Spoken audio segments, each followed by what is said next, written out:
بسم الله الرحمن الرحيم الحمد لله رب العالمين والصلاة والسلام على عبد الله ورسوله نبينا محمد وعلى آله وصحبه أجمعين. السلام عليكم ورحمة الله وبركاته.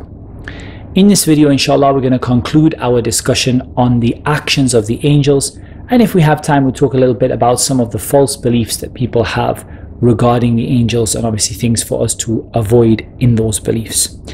Going on to other jobs of the angels which are mentioned and we have to believe in very specifically, we have the job of blowing into the soul, or blowing the soul into the body of the fetus.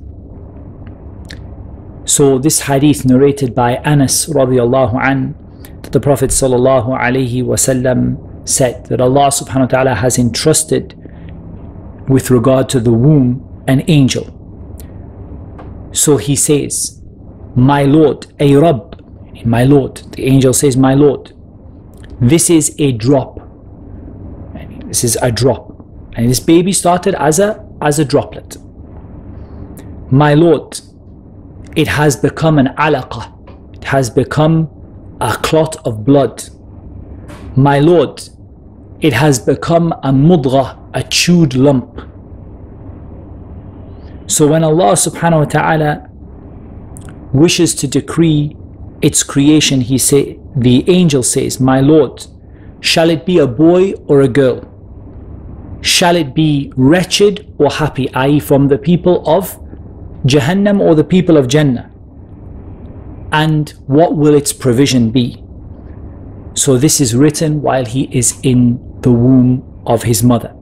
Now, there are probably going to be a lot of questions about this hadith. Just hold those questions until we talk about al-qadr wal-qada. We'll talk about it, inshallah, in this series, bi'idhnillahi ta'ala, towards the end of the videos. And inshallah, we'll hopefully answer questions about how that works with qadr. But the main thing is that we understand there is an angel that is given responsibility for this.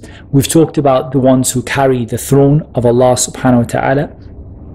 And as we said, some of the evidences for that include the statement of Allah Azza wa Jal, وَالْمَلَكُ عَلَىٰ أَرْجَائِهَا وَيَحْمِلُ عَرْشَ رَبِّكَ فَوْقَهُ يَوْمَئِذٍ ثَمَانِيَةٌ. That the angels who will carry the arsh on the day of judgment will be 8 in number, 8 angels. And we spoke about the hadith of the Prophet sallallahu alaihi wasallam that I have been permitted to speak to you about one of the angels from the angels that Allah subhanahu wa ta'ala has entrusted with carrying the throne. And we spoke about how the hugeness, the vastness of just the gap between its ear and its shoulder, for example, and the vastness of that has already been spoken about in a previous video. One of the jobs of the angels, which is a very beautiful role and responsibility, is that of attending the gatherings of remembrance and the gatherings of knowledge. In the hadith of Abu Hurairah radiallahu an, that the Prophet sallallahu alaihi wasallam said, indeed Allah Azza wa Jal has angels who roam. They roam searching for the gatherings of remembrance, i.e. the gatherings in which Allah is remembered according to the sunnah, not the gatherings in which Allah is remembered according to innovated practices and haram ways and people getting near to the shaitan or saying the name of Allah repeatedly in a way that is not from the sunnah. Not these majalis al-dhikr, but the majalis where Allah subhanahu wa ta'ala, the sittings where Allah is mentioned, where the sunnah is mentioned, and so on. When they find such a gathering, then they sit along with those people who are sitting. And this hadith is narrated in Sahih Muslim. And the Prophet sallallahu alaihi wasallam said, no people gather together in a house from the houses of Allah, reciting the book of Allah and studying it among themselves, except that tranquility descends upon them and mercy envelops them, and the angels come around them, and Allah mentions them in or to those people who are, to those angels who are with him subhanahu wa ta'ala. And this hadith is also in Sahih Muslim and others. Likewise, there is an angel responsible for the mountains. We spoke about that in an earlier video as well. In the hadith of Aisha radiallahu anha, in which it is mentioned that Jibreel alayhi salam said, indeed Allah Azza wa Jal has heard what your people have said, what your people have said to you, and that they have rejected you. And Allah has sent the angel of the mountains so that you can command him to do whatever you wish. Meaning you can command him to destroy them, or you can command him not to destroy them. And of course the Prophet ﷺ famously said that he did not wish for his people to be destroyed. Perhaps Allah will bring about from their children a group of people who will worship Allah alone. Look at the importance of worshipping Allah alone to the Prophet ﷺ, that he was given a choice for the people of Makkah to be crushed, to be destroyed like the people of Ad and the people of Thamud and the people of Lut. But instead, simply because he hoped that their children's children would grow up to be Muslim, or the offspring, the descendants, at some point there would come from them a people who would say La ilaha illallah.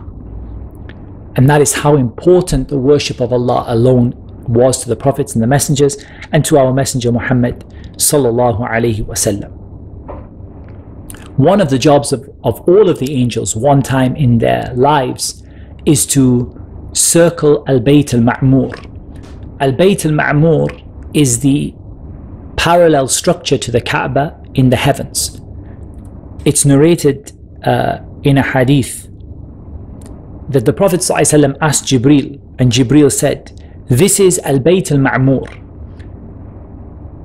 Every day 70,000 angels pray in it, and none of them ever return, or as it was said.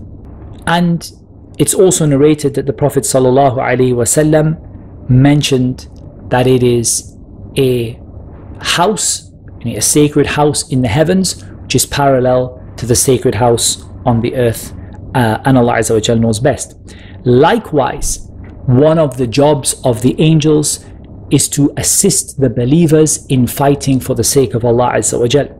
And again, when we say fighting for the sake of Allah Azza wa Jal, we have to qualify it with that fighting which is legitimate, which takes place as part of a legitimate army under the command of the Waliul Amr, the person who is responsible for the Muslims, the governor of the Muslims or the ruler of the Muslims, and not what some foolish people believe to be fighting in the way of Allah, where they go and do whatever they want and they cause corruption in the earth and they kill and they destroy without any authority, not from Allah and not from their ruler or their governor. And this is not fighting in the way of Allah. But as for those who fight in the way of Allah, then Allah Azza wa Jal has mentioned in several places in the Quran the support of the angels for them. Allah subhanahu wa ta'ala said, وَلَقَدْ نَصَرَكُمُ اللَّهُ بِبَدْرٍ وَأَنْتُمْ أَذِلَّةٌ. Allah helped you to gain victory in the battle of Badr when you did not have the upper hand. You were the ones who were not expected to win. And Allah subhanahu wa ta'ala said, is it not sufficient for you, your Lord, to send 3,000 min al-malaika, 3,000 angels in support? Rather, Allah subhanahu wa ta'ala mentioned in other places even greater numbers than that of the angels who supported the believers. And from the Sunnah, in the hadith of Ibn Abbas radiallahu anhuma, it is narrated that Jibreel took part in the battle of Badr, and the Prophet ﷺ saw him doing so. And of course there were many other angels. It's narrated in other narrations that the best of the angels, according to them, are those who took part in the battle of Badr. Likewise, of course, the best of the people in terms of us after the prophets and the messengers are those who also took part in the battle of Badr. Inshallah ta'ala, in the next video we're going to talk about the issue of belief and where people went wrong with regard to belief in the angels, and inshallah ta'ala that will kind of conclude our discussion on the angels. Inshallah ta'ala we can move on to another topic after that, and Allah Azza wa Jalla knows best. Wassalamu alaikum wa rahmatullahi wa barakatuh.